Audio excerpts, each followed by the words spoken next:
ဒီနေ့အဲ့ဒီပြည်စာမကိုခေါ်သွားပြီးတော့ပျော်ပါပြီးတော့အခကြီးငွေမပေးချင်တော့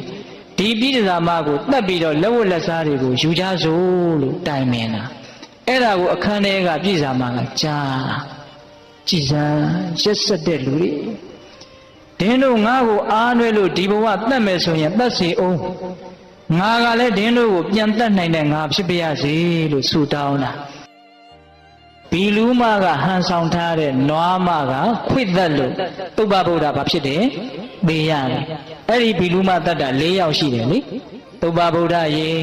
ပုဂ္ဂုတာတိမင်းကြီးရေဟုတ်လားဘာဟိယဓာရုစရိယရေပင်လေထဲမှာသင်္ဘောပြတ်တော့လေကျွန်းပေါ်ရောက်သွားတော့အရှက်လုံယုံပြင်ကြားလေးကတ်ထားတော့လူတွေကအလိုနေတဲ့ယဟန္တာကြီးဆိုပြီးတော့ဝိုင်းပြီးတော့ကိုးဝယ်ကြတော့သူကလည်းပဲရင်မူးပြီးတော့ဟုတ်တယ်လူကြီးလုံနေတာကြားဘူးတယ်မဟုတ်လား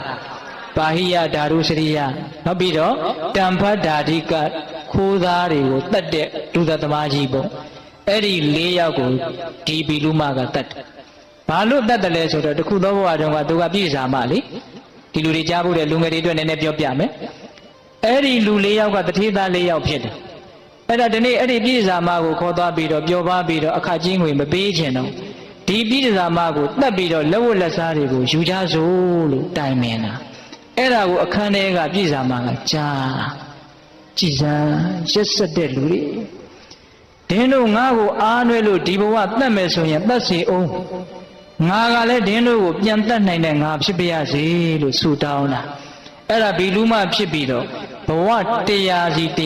တ်တယ်တဲ့ဗမာစကားပုံကတော့ကိုယ်စရင်ဆယ်စလို့ကြားဘူးတယ်နော်အခုဒီမှာတော့အစတရားဖြစ်နေဟုတ်လား